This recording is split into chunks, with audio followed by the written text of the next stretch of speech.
Welcome to my views and news, continuing our coverage of the ongoing war in Sudan, which erupted on the 15th of April. We have some updates for you. Firstly, what are Hemedeti's and Al Burhan's conditions for peace? Because in some interviews, in some statements, both have shared their conditions. We'll have a look at their conditions. Secondly, a UN Security Council meeting was held yesterday. Their US envoy to the UN, Linda Thomas Greenfield, Antonio Guterres, Secretary General, Chinese envoy, and Sudanese envoy to the UN spoke. What is Sudanese government's position? Does it want some international intervention to resolve this conflict? What is US position? What is China and Russia's position? And thirdly, viewers, Khartoum Central, where according to WHO, World Health Organization, one of the parties to the conflict has taken over a lab, National Health Lab. WHO says it could lead to a biological disaster if the isolates at the lab are not properly handled. Technicians have been expelled from the lab. Firstly, viewers, Hemedeti, Hamdan Dagalo and Abdul Fattah al Burhan both have shared conditions for peace, for permanent ceasefire in some interviews since the start of this war. What are their preconditions or conditions, and is there any sign of some common ground keeping in view their conditions?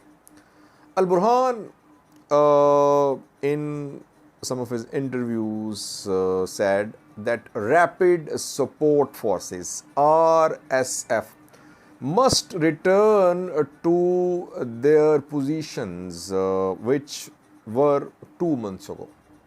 2 months ago, more than a month ago, there were no RSF fighters in Khartoum, Bari, Darman, northern Sudan as well. They were mainly based in other parts of Sudan.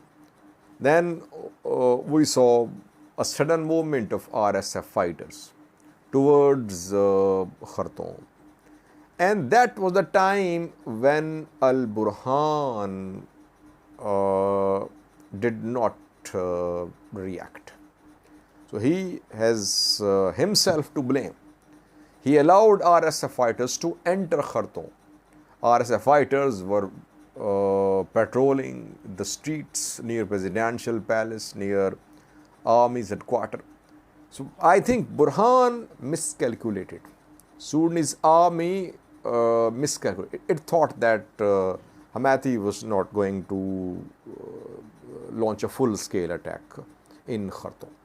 So first condition by Al Burhan is that all these RSF fighters must return to their bases, their camps, like they were around 2 months ago. Secondly, Al Burhan wants action against Hemedeti for rebellion, legal action. In an interview with Al Jazeera, he said that in his talks with Hemedeti, he offered to step down. He said that both of them should step down together, but Hemedeti disagreed. It means that maybe Al Burhan could accept the removal of both commanders, himself and Hemedeti. What is Hemedeti saying? Hemedeti firstly wants the arrest of Al Burhan. He says Al Burhan must be removed and he should be tried. He is the one who should be held accountable, removed and prosecuted. That is what is the demand of Hemedeti. Hemedeti wants to seize power, no doubt. But he says that he wants to transfer this power to civilian government. That he wants to steer the country through transition towards next elected government. So no one knows what Hemedeti's real plans are, because both wanted to steer the country through transition towards civilian rule. That is why they joined hands at Sudan Sovereignty Council, but they started fighting for more power.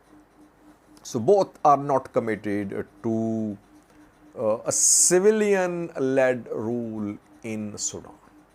And if they see threat from political factions, political threat, one day they might join hands again against FFC, against others. So these are the conditions laid out by the two sides. So far, no common ground.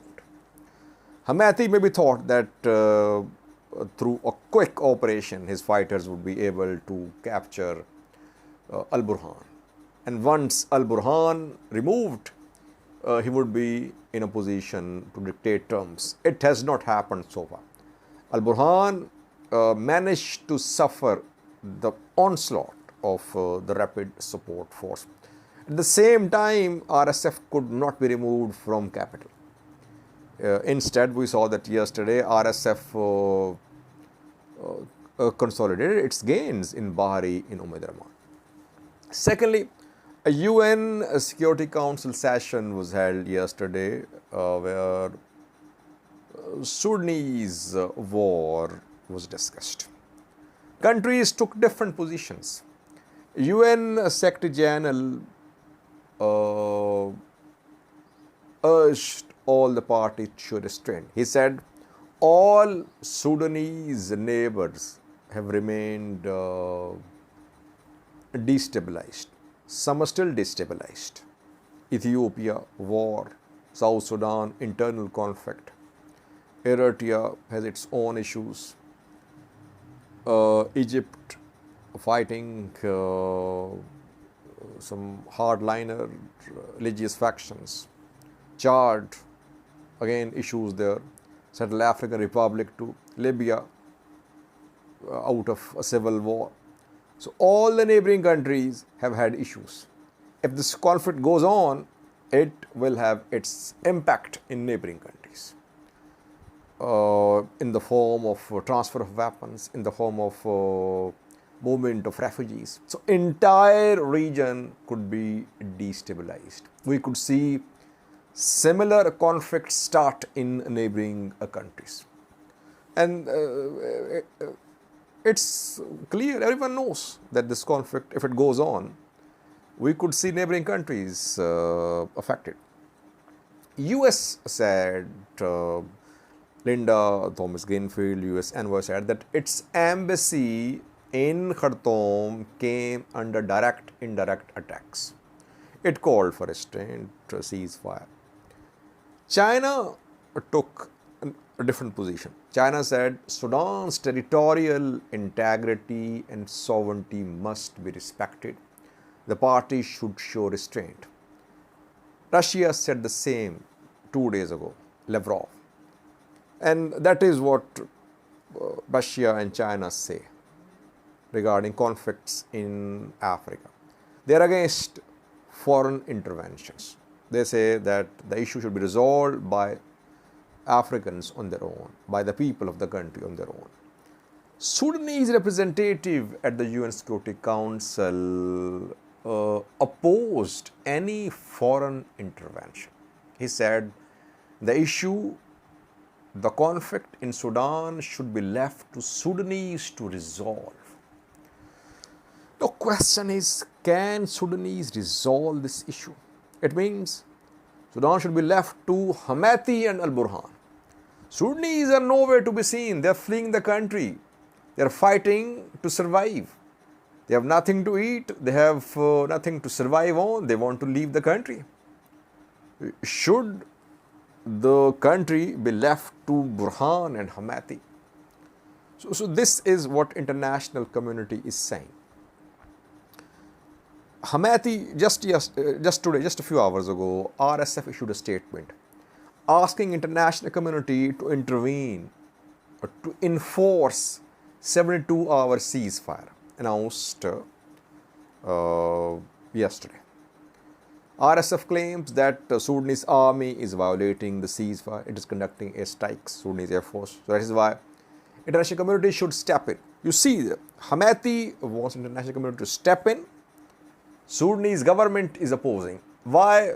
Maybe the Sudanese government of Burhan believes that the international community might step in support of RSF. RSF could become a legal party to this conflict. Thirdly, viewers, a national health lab in Khartoum city was stormed by some fighters. WHO gave a briefing yesterday that there are isolates of cholera, measles, polio at the lab. If not properly handled, the isolates and the other biological material could lead to a biological disaster in Khartoum city. The lab is in central Khartoum.